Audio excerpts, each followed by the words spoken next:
दुनिया की सबसे बड़ी लड़ाई का ब्रेकडाउन।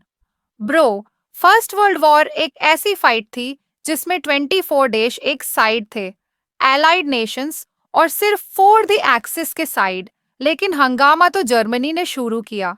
जर्मनी का जलवा। शुरुआत में जर्मनी ने यूरोप में सबकी बात लगा दी। फ्रेंच आर्मी को चकनाचूर किया, एलाइड के शिप्स डुबाए, और पॉइजन गैस से बंदों को मारना शुरू। America enters. 1917 में रशिया ने रेवोल्यूशन के चक्कर में वॉर से बाय बोला। जर्मनी ने अमेरिकन शिप लुसिटेनिया डुबा दिया। 170 अमेरिकन मारे। बस, अमेरिका वॉर में घुस गया। साथ में Panama, Greece, Cuba, China, Siam भी एलाइड में आ गए। जर्मनी की हार। जर्मनी अब अमेरिका के सोल्जर्स का प्रेशर नहीं ले पाया। 1918 तक बल्गारिया, टर्की, ऑस्ट्रिया ने भी हथियार डाल दिए। काइजर भग गया। जर्मनी ने 11 नवंबर को सरेंडर कर दिया। वर्ल्ड वॉर खत्म। वॉर के इफेक्ट्स। 1. Massive destruction. 6.5 करोड़ लोग लाड़े, 1 करोड़ मारे, 2 करोड़ घायल, और 70 लाख डिसेबल्ड। स्टारवेशन, डिजीजेस और लूट मच गई थी। Second, social change. जब वर्ल्ड वॉर चालू हुआ, ज्यादा आदमी तो फ्रंट पे लाड़ रहे थे। अब देश संभालने का कौन? तो वुमेन ने पूरा जिम्मा ले लिया। घर भी, ऑफिस भी, फैक्ट्री भी।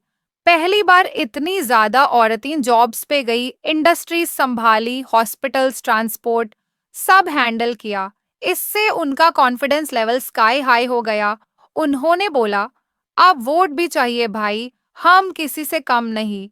लेकिन दूसरी साइडे आम जनता की हालत बुरी थी।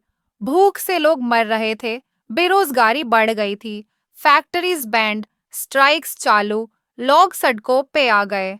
बच्चों की हालत सबसे खराब थी। भूख, बीमारी और पढ़ाई से दूर। देश की इकोनॉमिक कंडीशन टूट चुकी थी। तो एक तरफ वुमेन का राइस हुआ, दूसरी तरफ पब्लिक का मैसिव स्ट्रगल। और यही सोशल चेंज वर्ल्ड वॉर का सबसे बड़ा साइड इफेक्ट बना। Third treaty of Versailles, 1919। Germany से जबरदस्ती ट्रीटी ऑफ वेर्साई साइन करवाई गई। War fine 6.5 billion pounds. Alsace Lorraine France को कोल, आयरन देना पड़ा। मिलिट्री काट दी गई। सब कुछ गन पॉइंट पे हुआ, जिससे जर्मन्स में गुस्सा और डिप्रेशन फैल गया। 4. Long term impact. इस पीस ट्रीटी का नाम तो शांति था, लेकिन असली में ये बदले से भरी हुई थी। हारने वाले देशों के साथ इंसल्ट वाली टर्म्स रखी गई। रशिया को लीग ऑफ नेशंस में एंट्री तक नहीं मिली, और अमेरिका ने भी लीग ऑफ नेशंस से दूरी बना ली। रिजल्ट, पूरा यूरोप गुस्से से भरा था, और सेकेंड वर्ल्ड वॉर का ट्रेलर वहीं से शुरू हो गया था। Russian revolution. पहले माइलो इन तीनों से, जो इस कहानी के असली प्लेयर्स हैं। दिस इज चार निकोलस द सेकेंड। पूरा का पूरा कंट्रोल फ्रीक, रशिया का लास्ट जार। डिक्टेटरशिप का दूसरा नाम। रूल बस अपनी चलाता था, लोग भूखे मरे या जिंदा रहे, इसको कोई फर्क नहीं। And this is Alexander Kerensky. Slow democracy वाला बंदा, मेंशेविक पार्टी का लीडर। प्लान था, डेमोक्रेसी लाएंगे, लेकिन आराम से, थोड़ा थोड़ा करके। प्रॉब्लम, पब्लिक का पेशेंस खत्म हो चुका था। And finally, meet Vladimir Lenin, hardcore इनकलाबी, बोल्शेविक गैंग का बॉस। बिलीव्ड कि वर्कर्स ही कंट्री के असली मालिक हैं। फुंडा सिंपल, या तो सिस्टम बदलो या उसको तोड़ के नया बनाओ। तो भाई सुनो, रशिया का सीन तब फुल डिक्टेटरशिप था। रूलर कौन? चार ऑफ रशिया। और चार का मतलब एक ऐसा किंग जो बस अपनी चलाता था। न राइट्स, न फ्रीडम। जो आवाज उठाता, उसको साइबेरिया की आइस में सूखने भेज देते। और भाई, इतने सालों तक रशिया पे जार निकोलस दो का राज था। आदमी अल्ट्रा क्रूल, लोग भूखे, बेरोजगार, फार्मर्स, मजदूर, सबकी हालत टाइट थी। कोई सुनने वाला नहीं। फिर आई इस सल की बात। एक प्रीस्ट, फादर गापो ने डिसाइड किया, बस अब ज्यादा हो गया। एक शांति भरी रैली लेके गया चर के पैलेस के सामने। लोगों के हाथ में चर की फोटो तक थी। लिखा था, long live the little white lord of Russia. पर्जर की आर्मी ने बिना सोचे फायर कर दिया। हजारों लोग मारे। इस दिन को बोलते हैं ब्लडी संडे। वहीं से लोगों का गुस्सा डबल। ऊपर से रसिया एक छोटी सी जापान से भी हार गया। इस साड़ी की शुरुआत में रसिया जापान वॉर। पब्लिक का भरोसा उठ गया जार से।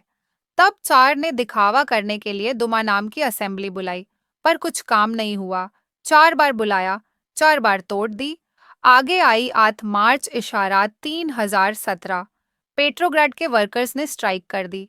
आर्मी भेजी गई पर इस बार सोल्जर्स ने फायर करने से माना कर दिया। और भाई यहीं से रेवोल्यूशन का बटन दाब गया। चार निकलस दूसरा की कुर्सी गई। पावर गया अलेक्जेंडर करेंस्की के पास, जो था मेंशेविक पार्टी का लीडर। अब ये मेंशेविक लोग मिडिल क्लास को इम्पोर्टेंस देते थे। सब खुश थे, पर एक बंदा को प्रॉब्लम थी।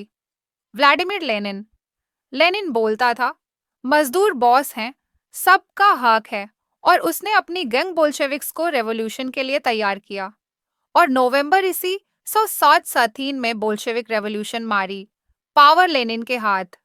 बस फिर क्या भाई, 30 साल का चारदम सिस्टम टूट गया। पहली बार रशिया चार फ्री बना और यहीं से रशिया सोशलिस्ट देश बन गया। Efforts for world peace. भाई, पहले वर्ल्ड वॉर ने दुनिया की बैंड बजा दी। इतना खून खराबा हुआ कि सब देश समझ गए, अगर अब भी अकाल नहीं आई तो पूरी दुनिया खत्म होने वाली है। तो बस एक इंटरनेशनल पीस गंग बनाने का आइडिया आया। इसमें सबसे बड़ा रोल था अमेरिका के प्रेसिडेंट वुडरो विल्सन का। भाई ने बोला, सन लो मेरे 14 पॉइंट्स, वरना अगला वर्ल्ड वॉर तुम्हारा लास्ट होगा। इस बार ही पेरिस पीस प्रोसेस हुआ और वहीं पे लीग ऑफ नेशंस का जुगाड़ सेट हुआ। लीग ऑफ नेशंस के गोल्स क्या थे? देश के देश मिलकर शांति बनाए रखें, दूसरे देशों की बाउंड्रीज का रिस्पेक्ट करें, वॉर का सीन मत बनाएं, भाई शांति से रहना सीखो। सारे देश आपस में अच्छी बॉन्डिंग बनाएं। अगर झगड़ा हो भी जाए तो पीसफुली बैठ के सॉल्व करें, बिना मिसाइल के। और जो इस लीग की नहीं सुनेगा उसको रेबल नेशन घोषित कर दिया जाएगा। पर प्रॉब्लम ये थी कि बड़े बड़े देश तो अपनी इंपीरियलिस्ट चल पहले से चलाए जा रहे थे। लीग की बात किसने मानी? और इस साल तक सेकेंड वर्ल्ड वॉर का ट्रेलर भी फुल रेडी था। पीस का आइडिया वही चुप हो गया।